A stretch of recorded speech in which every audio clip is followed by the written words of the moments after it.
So today I'm going to look at Rachel's pictures. She is a new photographer down in Florida. She uses a Canon EOS Rebel T2i. That is an entry-level camera. Definitely recommend if you're trying to learn the basics of photography. It's a great cheaper camera that does a killer job at getting you used to adjusting settings and things like that. First, I'm actually going to go ahead and review the pictures themselves, and then I'm going to go in and I'm going to edit them the way that I would edit them.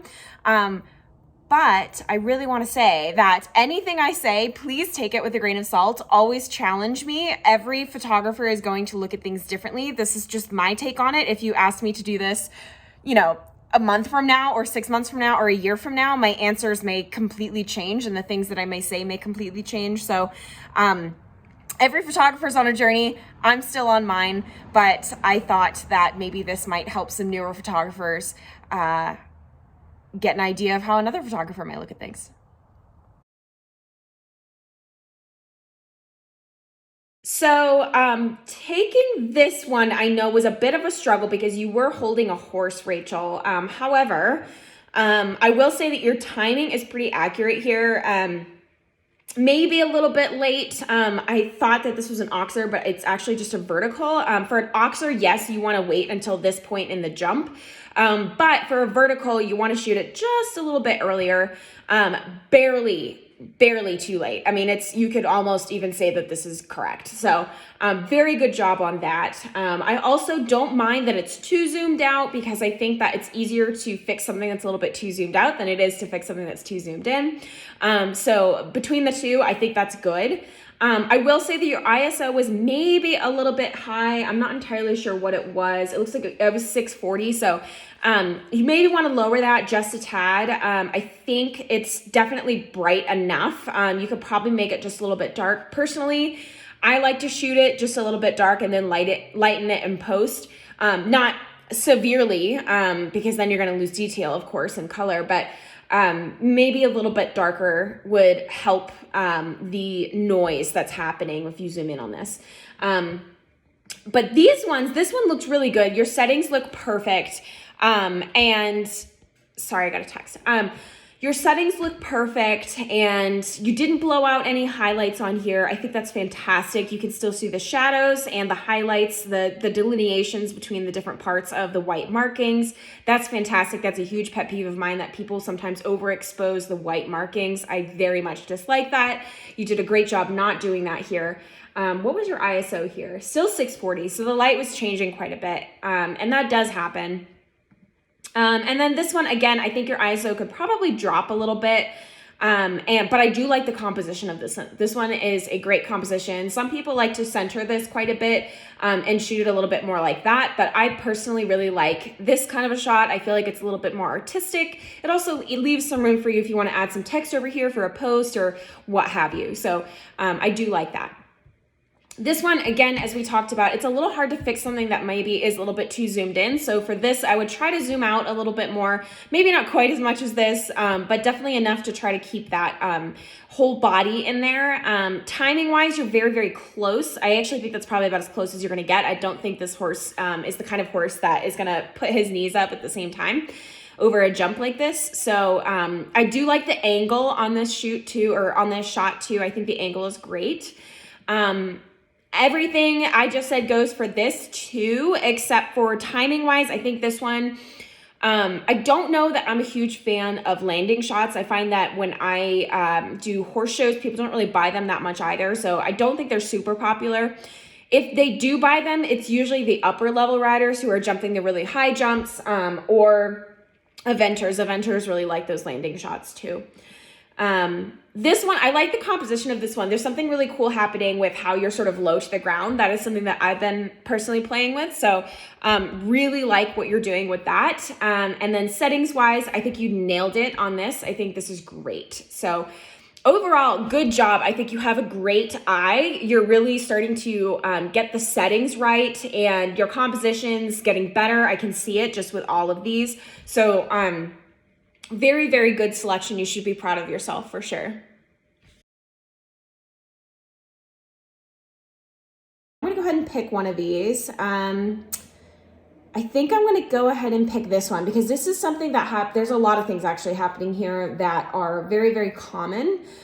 So first of all it's a little bit zoomed out, which is fairly easy to fix. So I'm going to go ahead and crop it. Of course, ideally, a lot of people really like to have a tight crop, kind of like this, but when you have kind of a entry-level camera, you can't zoom in too much. You're going to get some quality loss issues if you do. So I'm going to zoom it out just a bit, probably something like this, and leave it like that. So I like that. I might tilt it just a tad. Yeah, I think I like that. Okay. All right, so something like this. All right, and then, sorry, my dog is, no, Loki. The first thing that I notice on this is that it's a little bit blue, and that happens a lot when you are shooting in an overcast situation like this. So the thing that's gonna fix that is a few things, but mostly this right here, this slider. You can slide it to be a little bit more warm, and then go ahead and slide this green slider so it's a little bit more green because it's a bit pink. Yeah, I think something like that. All right, and then the next thing I'm going to do is on this point curve, I'm going to go ahead and create an S curve. So this is what an S curve looks like. It's very subtle. You don't do it too intense, but it does make a difference. And you can go ahead and fix that to however it is that you like to do it. I'm probably going to leave it about there. And then contrast, I'm going to punch that just a tad. I'm going to lower the exposure just a bit. Kind of level out those highlights. They're a little bit wild. Kind of raise the shadows just a tad. Maybe lower the blacks. Get those whites.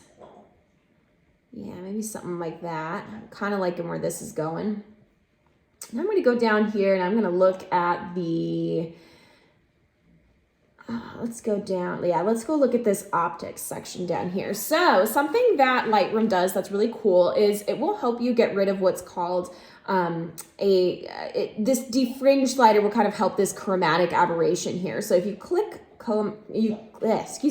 check remove chromatic aberration, and then you can go ahead and click these or use these little sliders to get rid of that pink edge there. See how the pink along here as I slide this up and down kind of changes? It's a subtle thing. It becomes a little bit more prominent when you have something that's shot a little bit closer, so it's a bit sharper.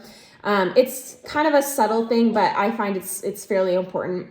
Now this next check is enable lens corrections, and see how that sort of changed the distortion level. What that did is it corrected any, not faults, but sometimes your lens will capture things a little bit differently than what real life sees it as, or as your lens, like your eyes would see it. And Adobe understands that and has profiles for that embedded in the program. So you can go ahead and check that. It'll know which lens it is automatically. And you can kind of slide this to your liking. All right, and then the next thing I'm going to do is I'm going to play a little bit with this noise reduction slider. So if you do this all the way, you're going to get kind of a painterly look, and I'm not a huge fan of that, so I only bump that up just a tad. I'll still sharpen it, which is going to add a little bit more noise, but again, it's really just like a give and a take and figure out what it is that you like. Color noise reduction, I'll remove that just a bit. I might bump the clarity just a tad. Yeah. And then something else that I like to do, this is a little bit more, I guess, advanced. If you click this masking tool here and then subject, it'll automatically select your subject. And what I like to do here is I'll go ahead and invert it. So now I'm selecting everything else. And I'm going to go ahead and reduce the noise in the background a little bit because I don't need that to be as sharp. I might even lower the sharpness just a tad. There we go. Perfect. Okay, and then so that looks a little bit better to me. Now I might make another selection here of the subject, right? And I might say, okay, I'm going to kind of play with the subject on its own now, away from the background. So might up this just a tad, maybe up the contrast a tad, get that exposure up, kind of just make them pop a little bit, you know? Give them a little razzle-dazzle. Let's see, something else that might be cool. I'm just gonna play with this for a second. if you add another, oh, you can select the background. Duh. I don't know why I was complicating it before. I might do this. Yeah, there we go. All right, so I'm going to kind of up this. Oh, that's kind of neat. I sort of like that. I like how that looks. So I just added a little bit of a white highlight back here. That's cool. All right, so now where we're at is, you can see the before, after. So it does take a lot of playing. It's very much not a planned thing. It's just go back and forth and play with things until you figure out what it is that you like. So hopefully that was helpful for you. If anybody else watching this wants me to go ahead and review theirs, go ahead and message me if I have availability. I may just go ahead and do that for you. But like I say, take whatever I do and say with a grain of salt. This is just the way that I would go about editing something in Lightroom. But I do want to give a shout out to Rachel in Florida. Thank you for sending these to me. You did a great job. You should definitely keep this up. Photography is so much fun. If I can be of any more help, please let me know. All right, have a good one.